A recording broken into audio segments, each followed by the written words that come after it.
Hello అందరికీ very good afternoon.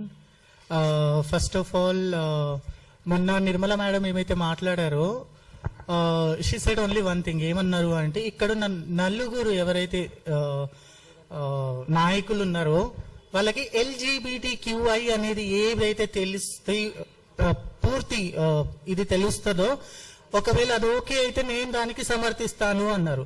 ఒక doctor గా నేను చెప్తున్నాను, అదే నలుగురు డాక్టర్స్ ని LGBTQI ఫుల్ ఫామ్ అడగండి, అలాంటప్పుడు నేను కూడా సమర్థిస్తాను.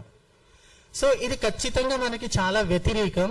ఫస్ట్ అండ్ ఫార్మోస్ట్ థింగ్, నేను యాక్ట్ గురించి చెప్పాను. యాక్ట్ అయితే పాస్ అయిపోయింది. బట్ మనకు ఒక చిన్న ఆప్షన్ ఏముంది అని అంటే, మనకి కాంగ్రెస్ గవర్నమెంట్ లో మన తెలంగాణలో ఎస్పెషల్లీ ఒక ఇద్దరు ట్రాన్స్జెండర్ డాక్టర్స్ ని గవర్నమెంట్ హాస్పిటల్లో అపాయింట్ చేయటం అనేది చాలా పెద్ద పని. దాంతో పాటు ఒక 38 to 40 మెంబర్స్ ట్రాఫిక్ పోలీస్ కి అపాయింట్ అవ్వటం, అలాగే మెట్రో స్టేషన్స్ లో జాబ్స్ రావటం, ఇది నిజంగా మన తెలంగాణ గవర్నమెంట్ మాత్రమే, మన సీఎం గారితో మాత్రమే సాధ్యమైంది. సో ఈ యాక్ట్ ఇదంతా పక్కన పెడితే ఈ యాక్ట్ ని ఖచ్చితంగా మనం ఖండించాల్సిందే. కాకపోతే ఒక రిక్వెస్ట్ అండ్ ఒక ఛాన్స్ ఏముందంటే, మనకి ఎలా అయితే తమిళనాడు అండ్ కేరళ గవర్నమెంట్ ఎవరైతే వాళ్ళది special state transgender protection act ఏదైతే ఇంప్లిమెంట్ చేశారో, 1% రిజర్వేషన్ అనేది ఏదైతే ఇచ్చారో, వాళ్ళకి నేషనల్ ట్రాన్స్జెండర్ ప్రొటెక్షన్ యాక్ట్ గురించి అవసరం లేదు. They only implement their state transgender protection act.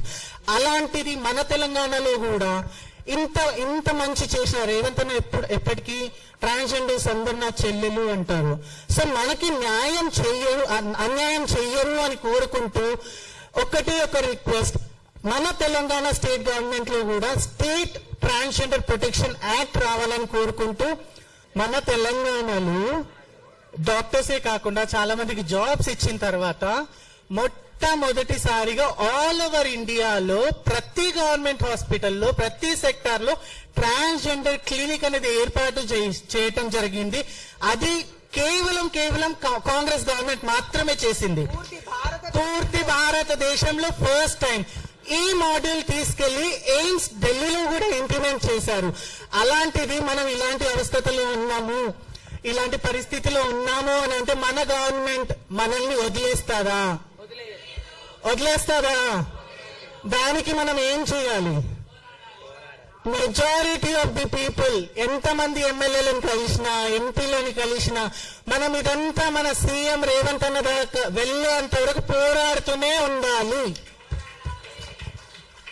మనం చప్పట్లు కొడితే ఎక్కడికో వినిపిస్తుంది అంటాం కదా, అటు పక్కన సెక్రటేరియట్ ఉంది, ఇటు పక్కన ప్రజావేదిక ఉంది.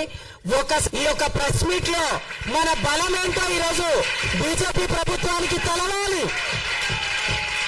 రేవంత్ అన్న జిందాబాద్, బీజేపీ ముర్దాబాద్.